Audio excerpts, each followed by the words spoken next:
கோவை மாவட்டம் வால்பாறை மற்றும் அதன் சுற்று வட்டார பகுதிகளில் பலத்த காற்றுடன் கனமழை பெய்தது. வால்பாறையில் 79 மில்லிமீட்டரும், சோலையார் அணையில் 108 மில்லிமீட்டரும் மழை பதிவாகி இருக்கிறது. சோலையூர் அணைக்கு 2287 கன அடி நீர்வரத்து உள்ளது. அணையின் நீர்மட்டம் 70 அடியாக உயர்ந்துள்ளது. காற்றுடன் மழை பெய்ததால் அப்பகுதியில் மின்சாரம் தடைபட்டது.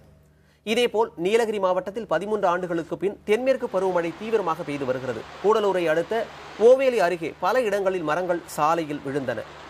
காசிம் வயல், விவி நகர் பகுதியில் உள்ள வீடுகளுக்குள் வெள்ள நீர் புகுந்ததால் மக்கள் அவதிக்குள்ளாகினர்.